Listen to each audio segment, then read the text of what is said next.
their concerns with all of us. I'd like to thank you for the volunteers who lift us all up and make our lives easier. I'd like to thank you for my colleagues around the dais who work hard every day to make our city the best city in Maryland and on the East Coast.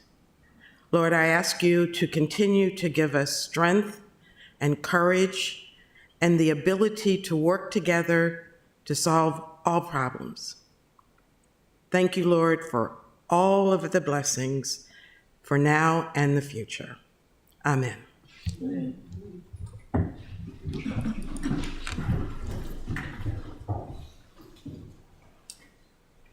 I pledge allegiance to the flag of the United States of America and to the republic for which it stands, one nation, under God, indivisible, with liberty and justice for all.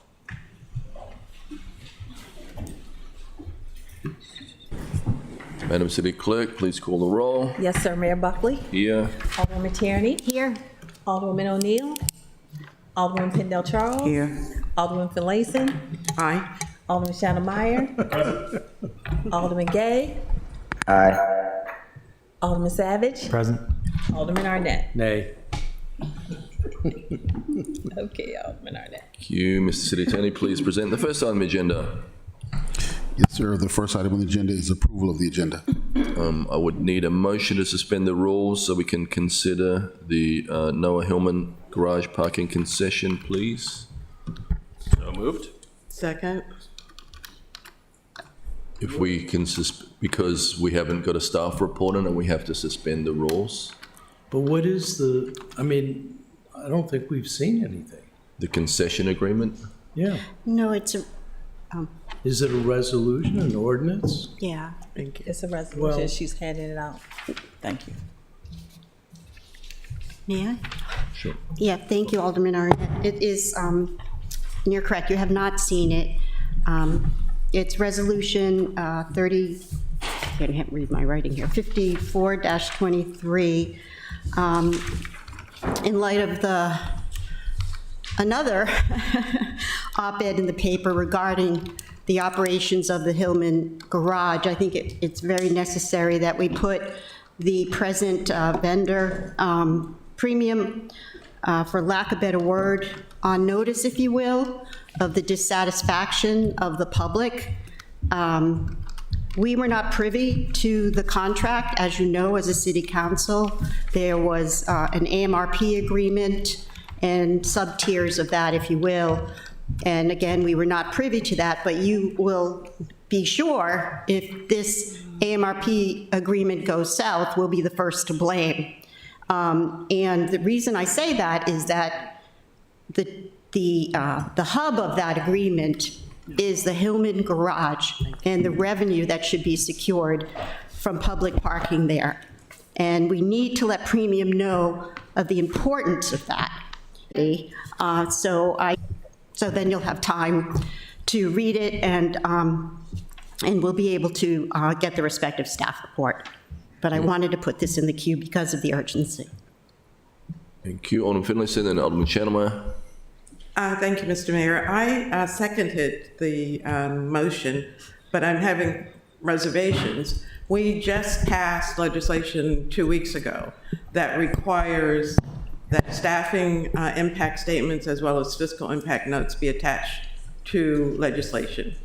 And we don't have that. So I think we really do need to postpone this until we have all the pieces together. Thank you. Alderman Shannon.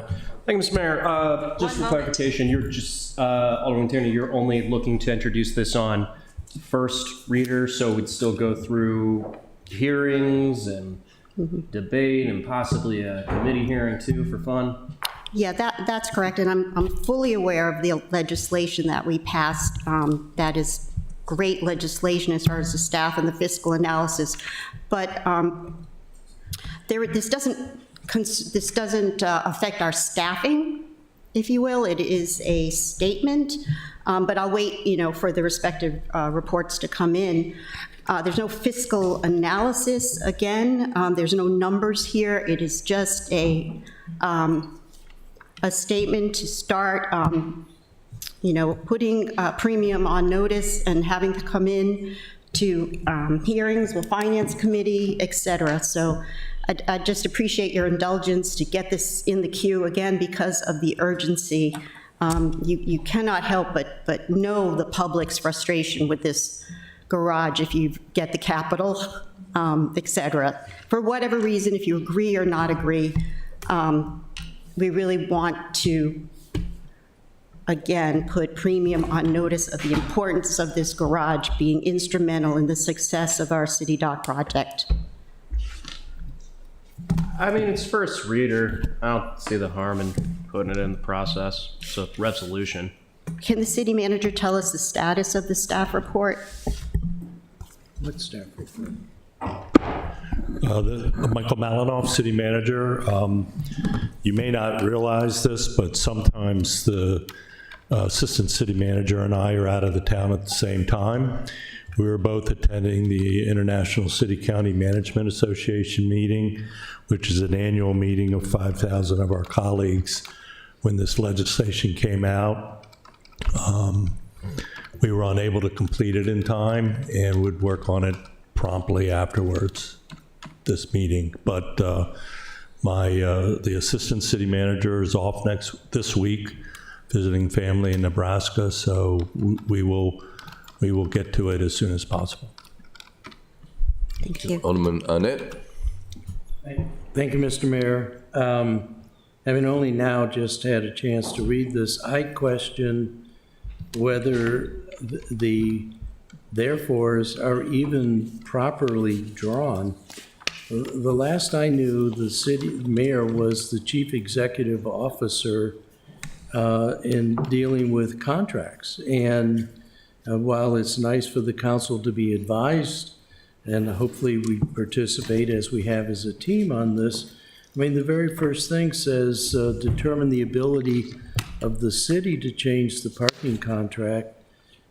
I think that's the province of the administrative branch, not the council. I mean, maybe we can collect opinions on that, but, and then in the second one, the purpose is to fully comprehend the scope of the issue. I'm not even clear what that means.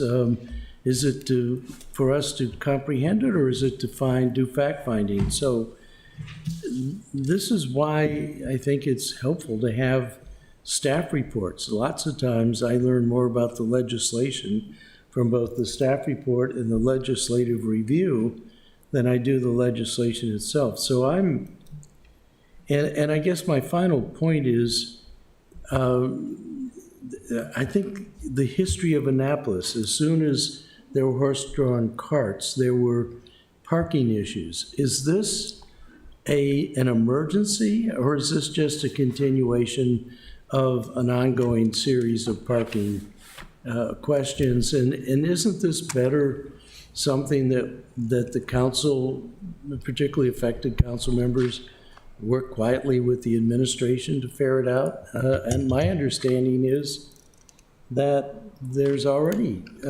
changes to the way the parking is being done. I'm just very uncomfortable with this. And the first one out of the box, testing the legislation that we just passed, to have a staff report and have the other things that are necessary for you to understand. But to get legislation at the meeting, I haven't even been able to read all of this. I'm very disinclined to vote to suspend the rules to add this to the agenda. Thank you. Alderman Savage had his hand up? No. Alderman Shannon again, or no? It needs a unanimous vote anyway, so to suspend the rules. So.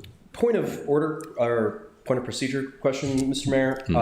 If the vote to suspend the rules motion fails, does that entirely kill R5423, or it just goes back in through the normal process? It'll come back with a staff report. Okay. What I will urge colleagues again is it's just a first reader. It's a resolution. Kind of makes light of our work. Okay, so we're going to take a vote to suspend the rules, and all those in favour say aye. Aye. Aye. Opposed? No? Thank you. So it doesn't pass. Now I need a motion to approve the agenda without the amendments, please. So moved. Second? Can Madam City Clerk please call the roll? Yes, sir. Mayor Buckley? Yes. Alderman Savage? Aye. Alderman Arnett? Aye. Alderman Tierney? Aye. Alderman Pendle Charles? Aye. Alderman Finlayson? Aye. Alderman Shannon Meyer? Aye. Alderman Gay? Thank you. Mr. City Attorney, please present the next on the agenda. Yes, sir. The next item on the agenda is petition reports and communications, beginning with update from the mayor. So good evening. We have sad news to start out with tonight. Mark Seidel, who retired from Annapolis Police in 2021, died unexpectedly late last week. Captain Seidel began his public safety career in Annapolis in 1993. He served with distinction throughout his career and was commended many times. One standout story is the time he was following a tow truck when a vehicle crossed the center line and struck the tow truck head on. The crashed vehicle immediately burst into flames with the unconscious driver locked inside. Then Officer Seidel used his baton to break the window and rescue the driver, saving his life.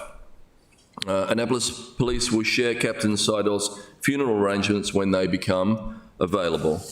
Our thoughts and love are with the family during this time.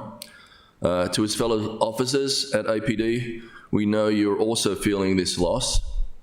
If you need to talk to someone, please reach out to your support network, the peer support team, our city's employee assistance program.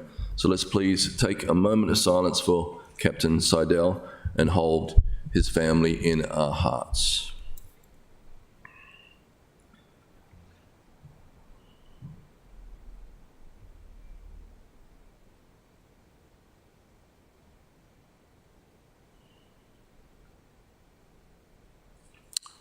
Thank you. This past weekend, the Annapolis Boat Show held a very successful powerboat show.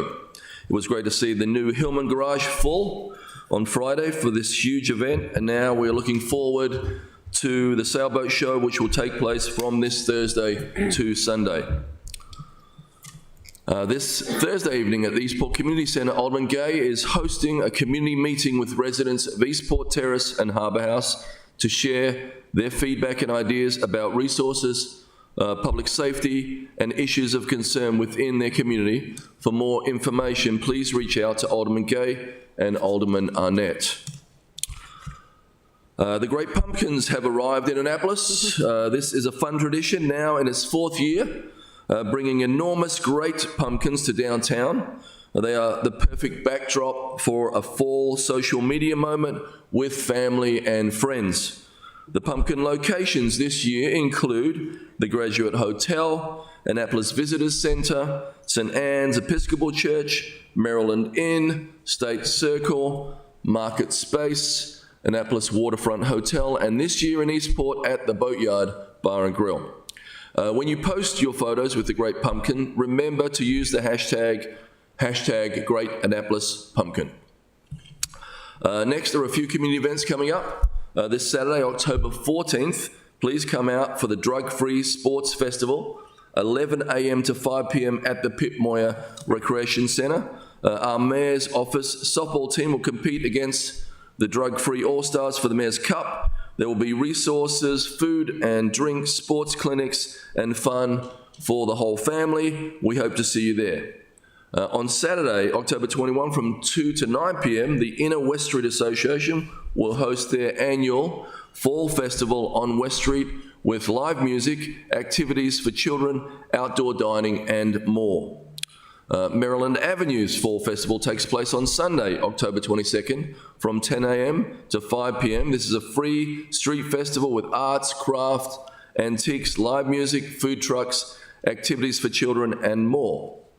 On Saturday, 26th, the rescheduled Old Fourth Ward Unity Day will take place at People's Park from noon to 9 p.m. with music, art, vendors, children, activities, food, and more.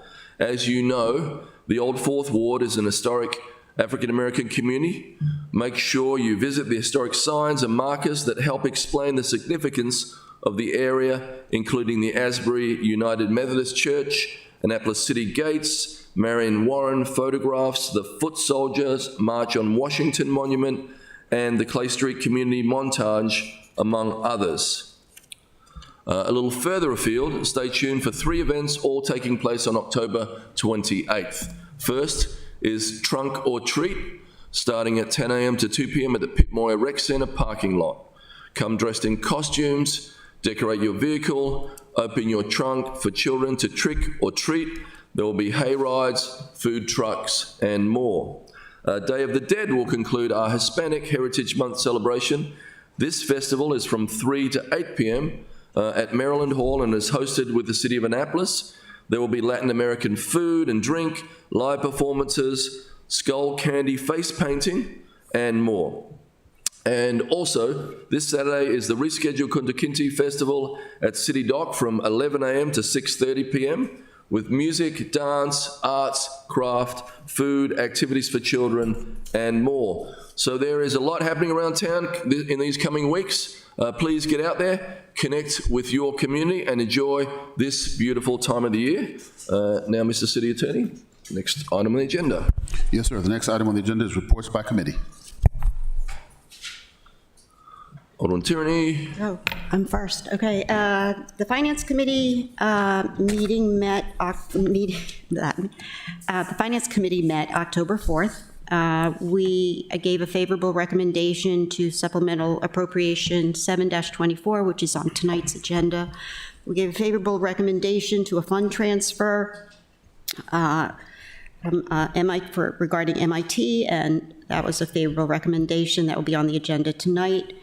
We did postpone legislation 025-23.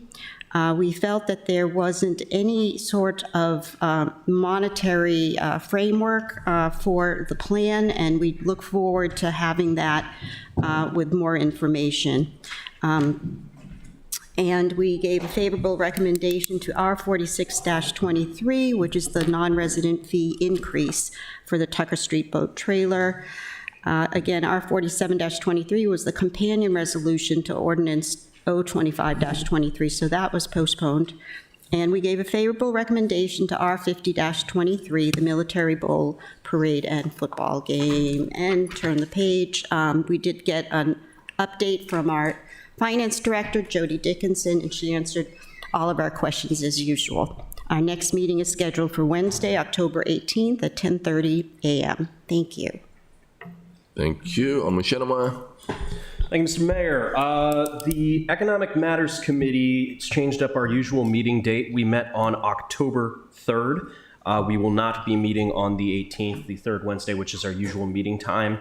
At our October 3rd meeting, we gave a favorable recommendation on AP 2923, Historic Preservation, Kimberly Golder.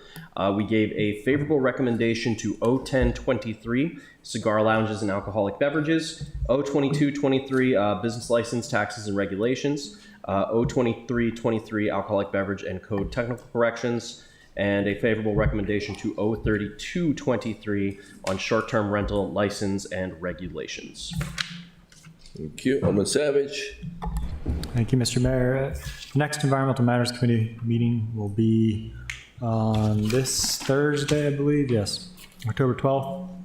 And we will be discussing 02523, the Kayak Rack Pilot Program.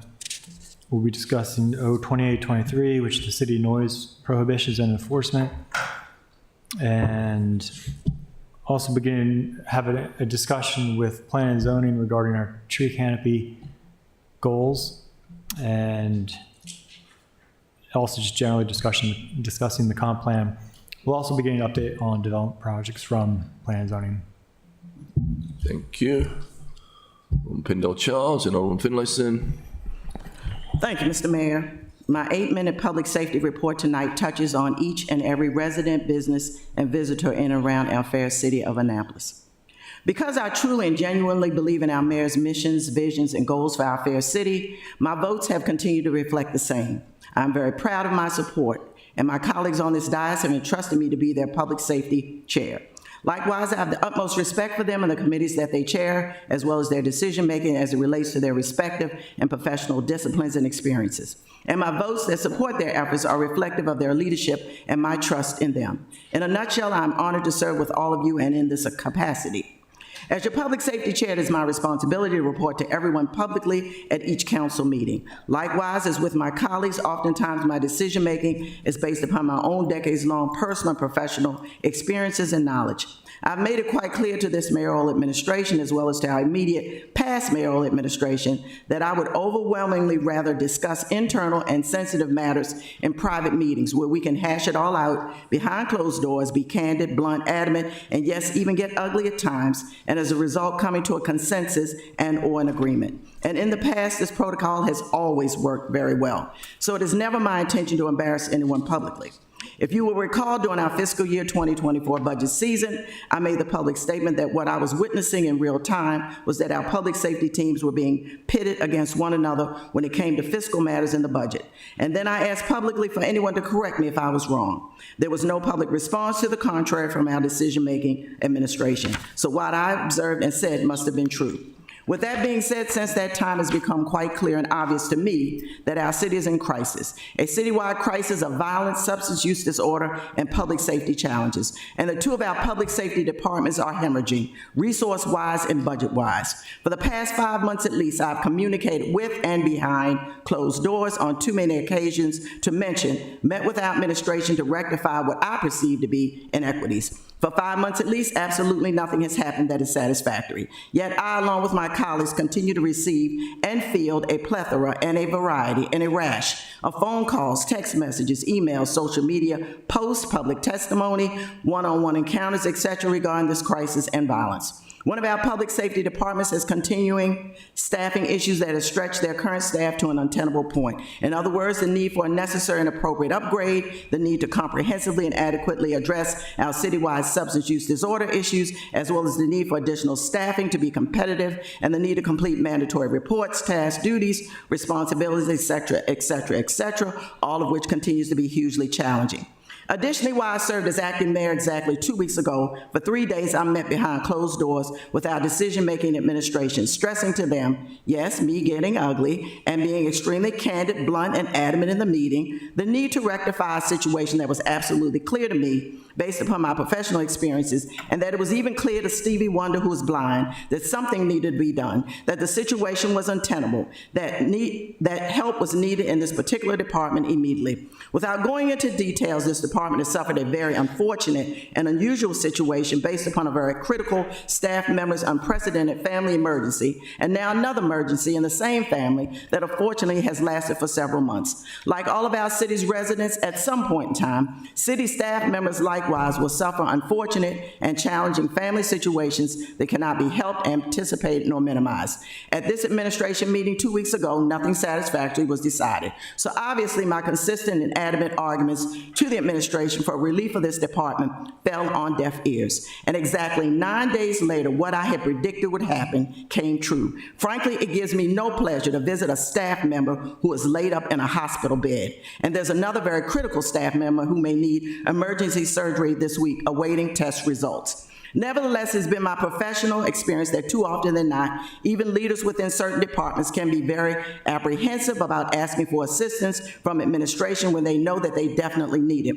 I know for sure that this is a historical and cultural norm typically practiced within a certain race of people. This reluctance to ask for help to the administration should be overlooked when it is painfully obvious that help is desperately needed. As such, I see it as even more of my responsibility to provide certain information as well as cultural context to the administration when this is the case, when I have been feeling free to do so at any time and without being asked, and even without fear of retribution or retaliation.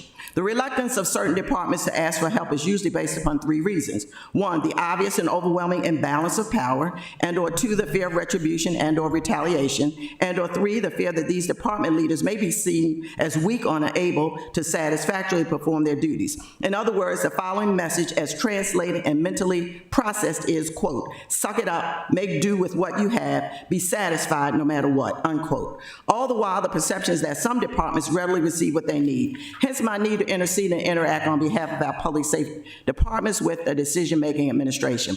Therefore, I cannot, in good conscience, sleep at night nor live with myself, continuing to tout the millions and millions and millions of dollars that we vote on, that we budget, that we are receiving for special projects in our city, and that we constantly take tours of.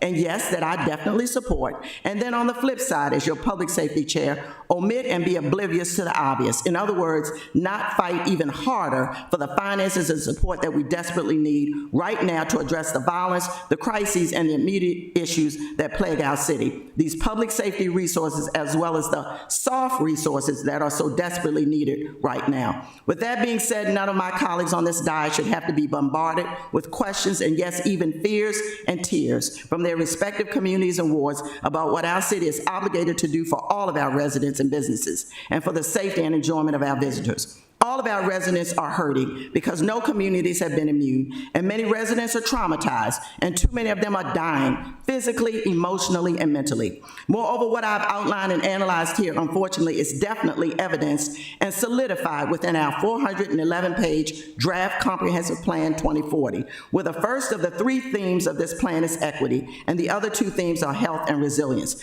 The sum total of pages in this 411-page document that I read in its entirety, word for word, that mentions public safety are literally only 22 pages out of a total of 411 pages. And these 22 pages that mention public safety are very, very short with very small paragraphs. And so public safety is actually less than 5% of this hugely impactful document.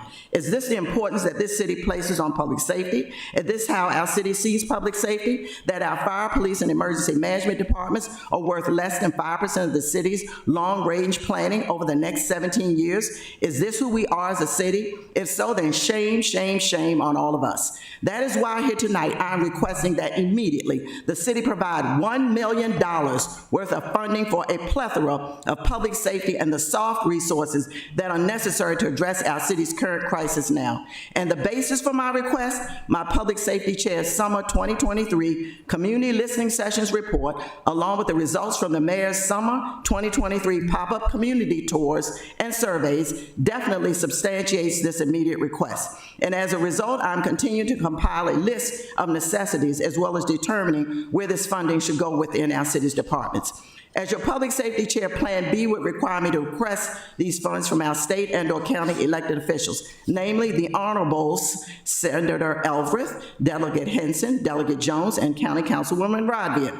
However, we cannot wait until July 1st, 2024, but we can certainly see what they can do for us in the interim as well as in the future. Again, our residents are their residents too. So until this $1 million is allocated by the city, and as your dutiful public safety chair, please don't expect me to continue to vote and support as I have in the past. At this point, you have given me no choice. I have tried mightily, and I've tried every which way but loose, and I've tried behind closed doors, a protocol that used to work. So something has drastically changed, and as a result, unfortunately, the deaf ears have prevailed. Bottom line here, and in conclusion, I have to live with myself, and I have to wake up each and every morning and look at myself in the mirror and be satisfied with what I see and with what I do.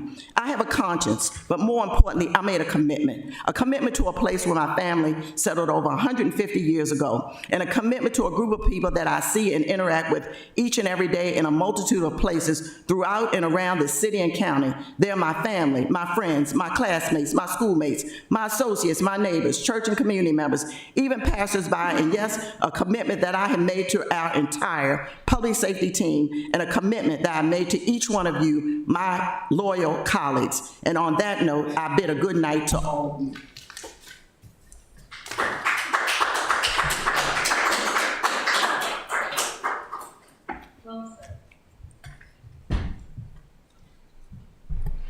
Alderman Finlayson. Mr. Mayor. Alderman Finlayson. Yeah. Thank you, Mr. Mayor. Alderman Gay, I'll come to you next. Thank you. Yeah. Thank you. Alderman Finlayson. Yeah. Yes, thank you. The Rules and City Government Committee met on October 6th, I'm sorry. We took up several pieces of legislation 04922, Planning and Zoning, Parking and Loading Regulations, we gave it a favorable recommendation. 01023, allowing cigar lounges to serve alcoholic beverages, also received a favorable recommendation. Thank you. 02823, city noise prohibitions and enforcement was postponed, as well as 03223, short-term rental licenses and regulations. Resolution 5123, fines for violating Annapolis noise restrictions, was recommended favorably as amended. And Resolution 5323, position classifications and pay plan update, was recommended favorably with recommendations. Amendments. The next meeting will be held on Friday, November 3rd here in council chambers. And during that time, we will also hear from the organizations that received adoptive community grants. So they will have an opportunity to highlight their work in our communities and the successes and what's needed further. Thank you very much. Thank you. Alderman Gay. Thank you so much, Mr. Mayor. The Housing and Human Welfare Committee will be meeting October the 16th, next Monday. We do have pending legislation, as well as we extended an invitation to the property owners of, I'm blanking on the community name, so many, but the old Newtown 20. And so we plan to have those property owners before us as well. And as you mentioned, I am hosting a public safety meeting on October the 12th at 5:00 p.m. That'll be open to the public at the Eastport Community Center. On October the 11th at 10 a.m., I'm hosting a meeting with elected officials, HACA staff. I've got the reps from the state and county in attendance as well, and that'll be October the 11th at 10 a.m. So thank you. Thank you. Alderman Tierney, again. I'm back. I'm reporting for my colleague, Alderwoman O'Neill. The Transportation Committee met September 13th. There were appointments made, recommended favorably, Hugh Hayes, Vince Harriman, and Charles Brook to the Transportation Board. There was a general discussion with premium parking with their representatives present. There was a Transportation Department update by Director Marcus Moore, and there was a presentation by Chief Planner Eric Lashinsky and Brian Callahan to answer questions regarding transportation in the comp plan. And there was also a presentation by Eric Lashinsky, a civil engineers, et cetera, and Brian Callahan answered questions about the bikeway standards. And Transportation Board Chair Kurt Riegel answered questions. And the next meeting is scheduled for this Wednesday, October 11th at 4 p.m. I assume if my colleague is better, she thinks she has food poisoning. She'll be fine. Bye. That's it. Thank you. Alderman Arnett. Thank you, Mr. Mayor. The Audit Committee will meet at 8 o'clock next Monday morning. Thank you. Mr. City Attorney, please present the next on the agenda. Yes, sir. The next item on the agenda is comments by the general public. Okay, thank you. Signed up first is Jennifer Sowers. Please come up, state your full name and home address, please. I'm Jennifer Sowers. Home address is 8365 Hill Drive, Pasadena, Maryland. Good evening, everyone.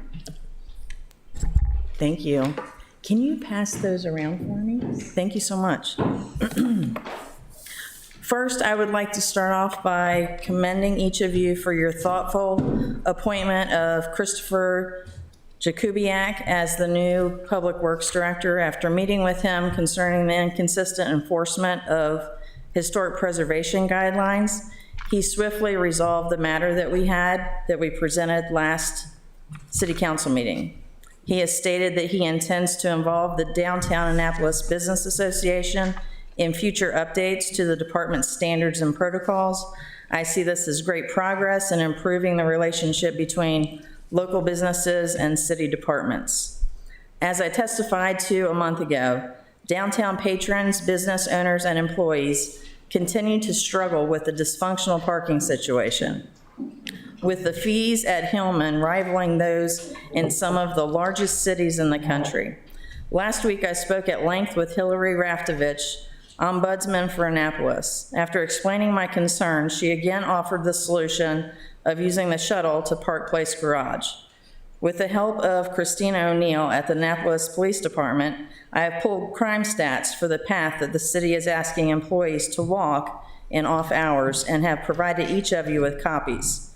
As you will see, the shortage of police officers have created a situation that is not safe. Does everybody see that?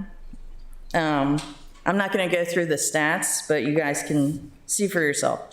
Hillary indicated that any fee relief for patrons and employees would directly impact low-income city bus services, as well as the repayment of financing acquired from premium parking for Hillman Garage. Funding these city expenditures primarily on the backs of downtown's patrons and employees is unsustainable. Local business owners and employees have identified the following issues to bring to your attention: insufficient on-site and in-app instructions, profound technical issues within the app. I've also provided you guys with pictures so that you have something to reference. Inoperable parking meters that still accept coins, so in essence, they're double dipping on that. Insufficient street markings throughout downtown, resulting in disorganized street parking. Increased fees at Hillman. Monthly fees have increased from $225 to $350. Additionally, the garage is not hourly.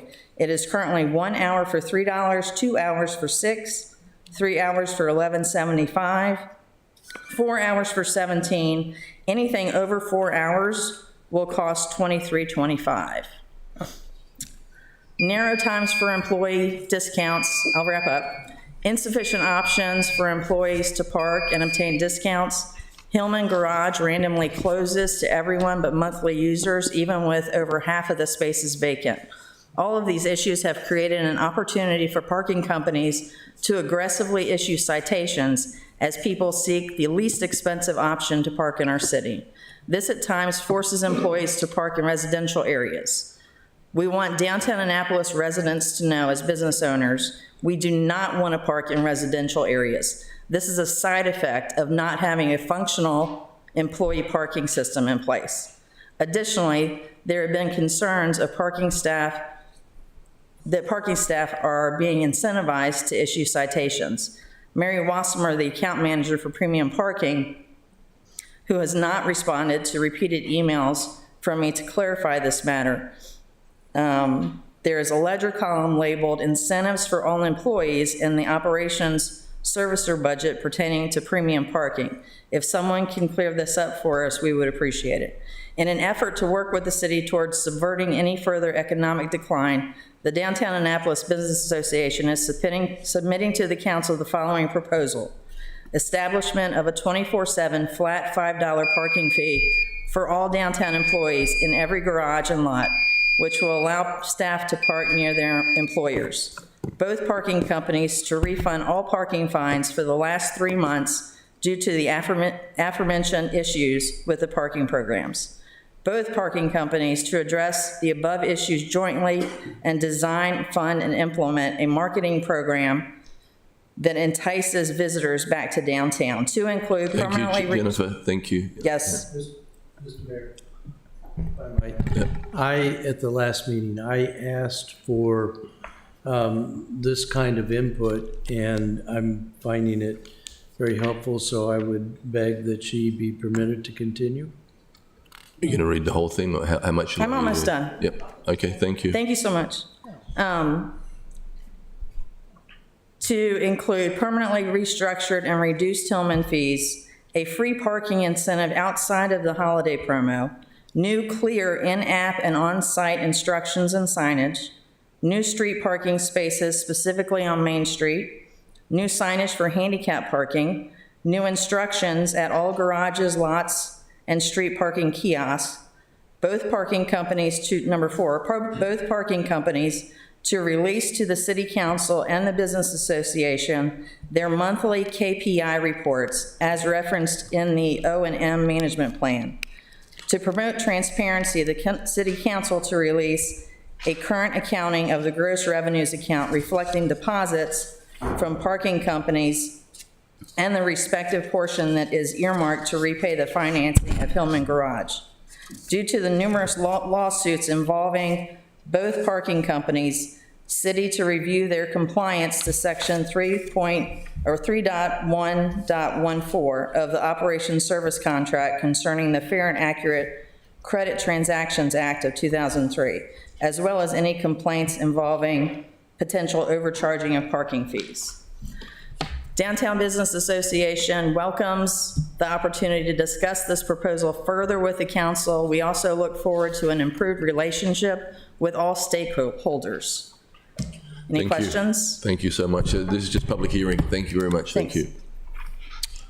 you. Next up, Cynthia McBride. Oh. Do you mind? Or if you want to keep it going, we can just keep it going. Yeah. All right. Unless, thank you. Yeah. Thank you. My name is Cynthia McBride. I've owned and operated McBride Gallery on Main Street for 43 years. I have seen firsthand many customers confused and frustrated with the current parking system. Last night, as I left the gallery, a gentleman at the nearby parking station kiosk turned and asked me if I knew how to work the machine. He said, "I have a master's degree and find this system so frustrating I may never return. I just wanted to have dinner with friends."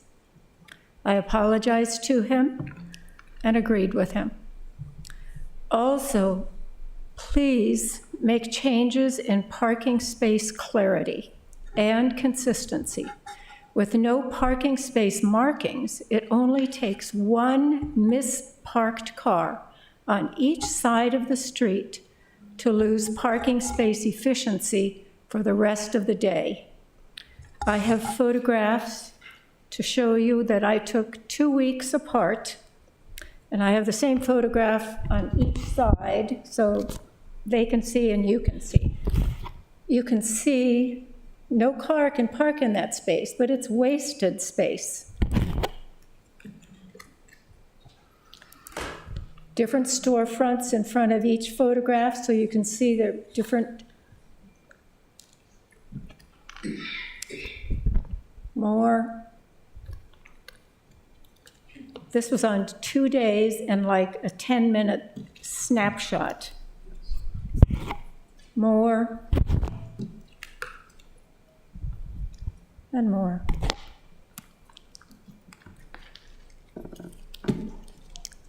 I would appreciate your help and maybe listening to some of the merchants at the customers' frustration with finding parking and not being able to find spaces. Thank you. Thank you, Cynthia. That's a good idea on the lines. Thank you. Yeah. Next up is William Hank McCulley Jr.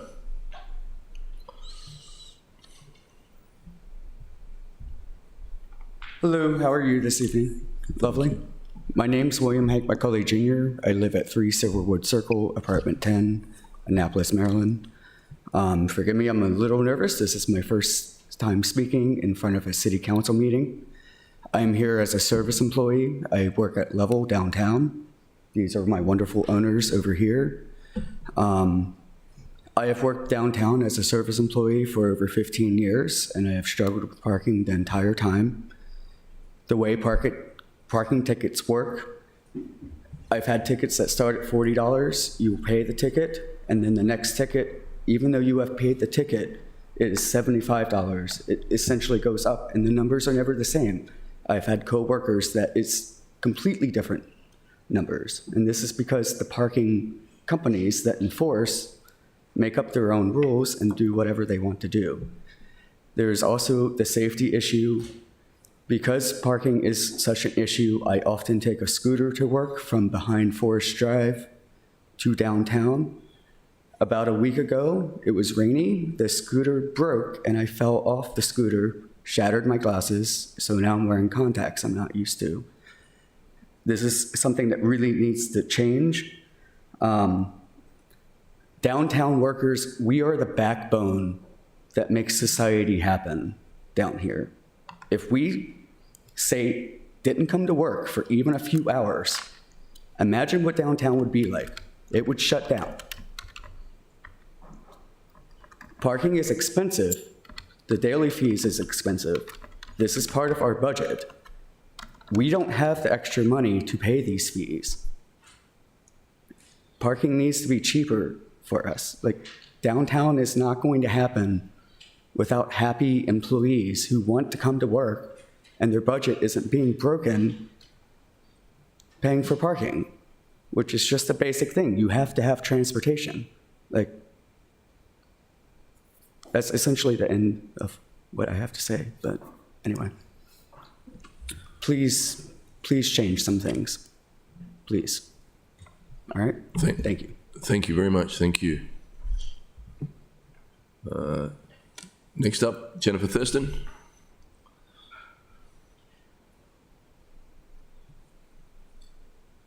Jennifer, I think it says Thurston, yeah. Jennifer? I didn't know that I was speaking, but sure. Hey, everyone. Hi. Yeah, this is Gavin. You and I met at the Annapolis Film Festival at your house recently. Oh, and so I live at 53 Cornhill Street, and parking has just been a real issue. I have a handicap placard. We used to be able to park on the street. It was 4 hours. But when you had handicap, they would let us park, and this was really, I don't have a driveway. And what I found is that my caregiver is my mom, so I'm a disabled vet, and my caregiver is my mother, who's in Vermont, and so I have Vermont tags. And I can get a handicap spot in front of my home, but they said I needed to have Maryland license and registration. So I went to do that. I have my very first bougie car, my very first car payment, and a $50,000 car might not seem a lot for a lot of people, but it is for me. And in order to change my registration from Vermont to Maryland, I had to pay tax on it all over again. And so I'm just not doing that. I mean, I could spend the several $1,000s, but I don't think it's right to have to do that. So I haven't. And as a matter of fact, so my children live in Southern California, and because I keep getting tickets and towed, I'm leaving on Wednesday, and I'm going to live with them for a while. Additionally, I also spoke with Mary at Premium Parking about so I have housekeepers helping me with the housekeeping. They're getting tickets now. And where I live on Cornhill, so I'm the white brick house that's just down from the jewelry store on the right-hand side. And when they were putting money on the parking app, it was only allowing them to put in 15 to 30 minutes at a time. And so they were getting tickets. So so when I spoke to Mary, she said she thought it was 30 minutes, but she wasn't sure. And like Jennifer said, there's so much inconsistency that they don't even know what's going on. And so if you look down the block, then like if they put in that code, it's 2 hours. So when I spoke to Mary, and then she has wonderful employees, 2 young people, and I'm forgetting their names right now. But I was trying to get an annual pass, even if I couldn't get the handicap. But now they're saying in order for me to get just even an annual pass, that I have to have my license and registration in Maryland now. So it's just a no-win situation. I agree also with having the spaces marked because there is a lot of wasted space. And I think we just need much more, we need consistency and understanding in these parking regulations because they're absurd right now. And they're driving not only businesses out, but our customer base and also our residents. So thanks, and I didn't expect to speak, but. Thank you, Jennifer. Anybody else like to come forward and speak? Please come forward, state your full name and address. Thank you.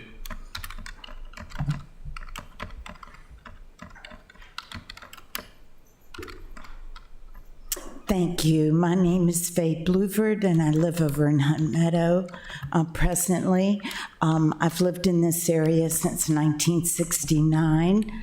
I frequently patronize the shops and the restaurants and in our beautiful downtown area, and I've been very frustrated lately about the parking situation. The other night, I went to dinner with friends, parked my car on the street, was worried about the 2 hours. I ran back to the car, moved the car so I could go to Colonial Players. It wasn't fun worrying about the parking situation the whole evening. It kind of put a damper on things, and I'm very concerned about it, and so are my friends. And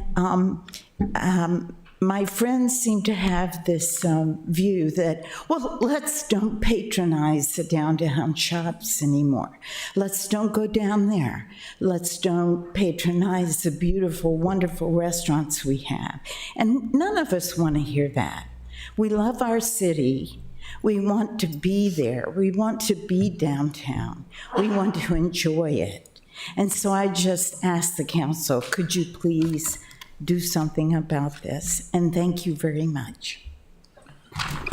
Thank you. Anybody else like to come forward and speak?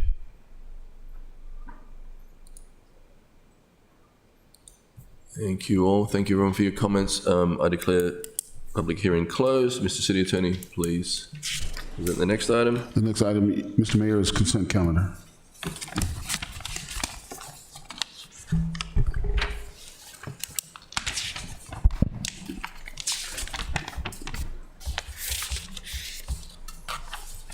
Making a motion. So moved. Thank you. Thank you. All those in favour say aye. Aye. Aye. Aye. Opposed?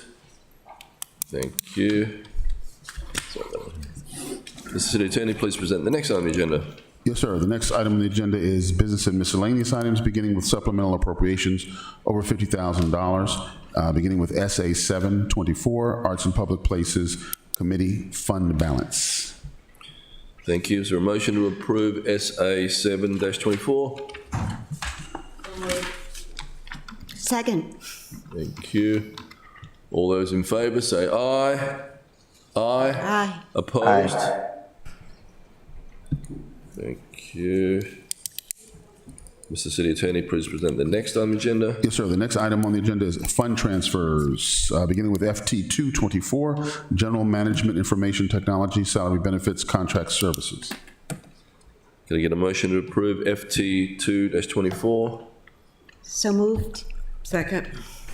Mr. Mayor, Alderman Savage. just a quick question. Could somebody explain what Energov is? Brian, come forward.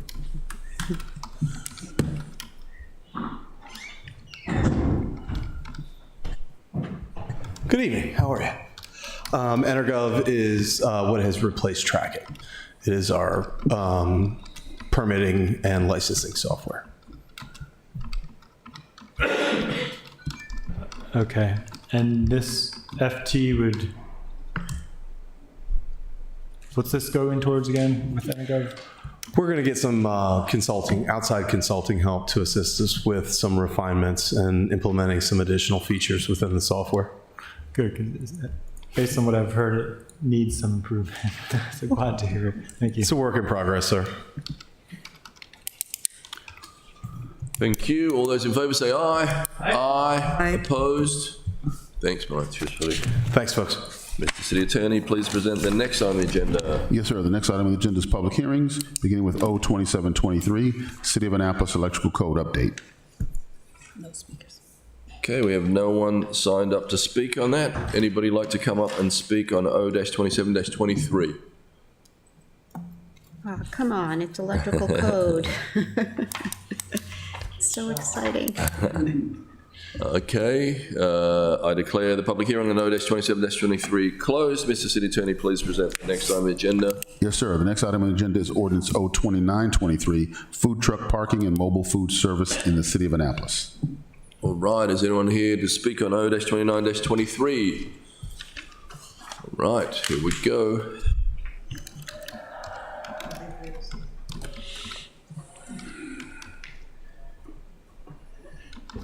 Chris Ledoux, 215 Severn Avenue, Eastport. I'd like to come out and thank the sponsor and encourage everybody to vote for this. I think this does a first step in starting to allow food trucks in the historic district as part of special events. I think it's a baby step from the current rule, which is no food trucks downtown. I will suggest to the sponsor, though, there's some technical amendments I might suggest at a later time. There's this oddity of the oversight department or agency. Oversight's different than regulation or supervision. I don't think we have agencies here, things like that.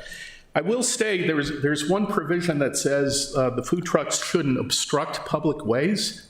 I think the exception to that should be if you get a permit to close a sidewalk or to close a street, something like that. So overall, I think it's favorable in that I don't see hundreds of folks opposing it. I think it's an important step, and I just wanted to come out to say, please vote for it. Thank you. Thank you. Anyone else like to come forward and speak on O-29-23? Please add me as a sponsor. Co-sponsor. I declare the public hearing on O-29-23 closed. Mr. City Attorney, please present the next on the agenda. Yes, sir. The next item on the agenda is legislative action on second reader, beginning with Resolution R-4623, Tucker Street Boat Trailer Permit Non-Resident Fee. So a motion to adopt R-46-23 on second reader. So moved. Thank you. Can I get a second? Thank you. Discussion. Madam City Clerk, please call the roll. Yes, sir. Mayor Buckley? Aye. Oh, sorry, Alderman Annette, I didn't see your hand up. Oh. Actually, if we're going to move right to the vote, I had something that Alderwoman O'Neill had asked me to read to more fully explain, and I can read that now if the members would like to hear it in the public, but if we're going to move to the vote and vote favorably, I will not go. Thank you. I do have a quick question, if I could. Yes, Alderman Gate. Thank you, because we did get testimony from our county councilwoman in opposition of it. And so I'm curious, what the sponsor would have had to say. I'm assuming, is that what you have, Ross, Alderman Arnett? I'm having a terrible time understanding. I don't think there's any opposition to it. Is that what you're saying, Alderman Gay? Sorry. There's a little echo for you. So from the public testimony, I did see opposition. No, support. And so I was just concerned about that, but if it's not a big deal, then never mind. I'd be happy to read what Alderwoman O'Neill says. For the Tucker Street fee charge, I requested it to bring it in line with the Truxton Park. Often when Sandy Point is full at capacities, boaters try to come to Tucker not knowing that it's a tiny little boat ramp down a residential street. We are getting ready to do a $500,000 renovation to the ramp, and it would be best if the fee is more than Truxton for the county residents. The funds being used for the renovation are city funds and should be an amenity for city residents first. So that was in part a justification by the sponsor for why this fee change, bringing it into parity with Truxton, and to prepare for the expenditures to improve the ramp. Thank you. Alderman Gay, any of that relevant for you? Yeah, that's totally fine, and I get the purpose of it. I will vote no just because I'm concerned about, what does this do? Is the county then able to turn around and say, okay, well, we'll increase the prices for city residents to use parks, not like Quiet Waters or whatever. And also, it's just a dangerous game to play with water access as well, where so few people, maybe that's the closest place people can go to access the water is at the Tucker Street boat ramp. And so I'm just concerned about that. Okay. All right. Well, we're going to do a roll call. Thank you. Sir. Mayor Buckley? Aye. Alderman Savage? Aye. Alderman Arnett? Aye. Alderwoman Tierney? Aye. Alderman Finlayson? Aye. Alderman Shellemeyer? Alderman Gay? No. It passes. Thank you. Mr. City Attorney, please present the next on the agenda. Yes, sir. The next item on the agenda is Resolution R5023, 2023 Military Bowl Parade and Football Game. Is there a motion to adopt R-50-23 on second reader? Thank you. Second, thank you. Madam City Clerk, please call the roll. Yes, sir. Mayor Buckley? Aye. Alderman Savage? Aye. Alderman Arnett? Aye. Alderwoman Tierney? Aye. Alderman Finlayson? Aye. Alderman Shellemeyer? Aye. Alderman Gay? Aye. Thank you. Mr. City Attorney, please present the next on the agenda. Mr. Mayor, that is the agenda. The agenda is complete. Right. Well, I think Alderman Finlayson has a big announcement for good order. I do have a big announcement. Today is a special day because today is Michael Malinoff, our city manager's birthday. All right. A happy birthday. Please say you're older than me. Thank you. Thing. No singing? Anything else for good order? Can I get a second? Second. All those in favor say aye. Aye. Meeting adjourned. Thank you. So do we have an Annapolis Business Association? Gavin?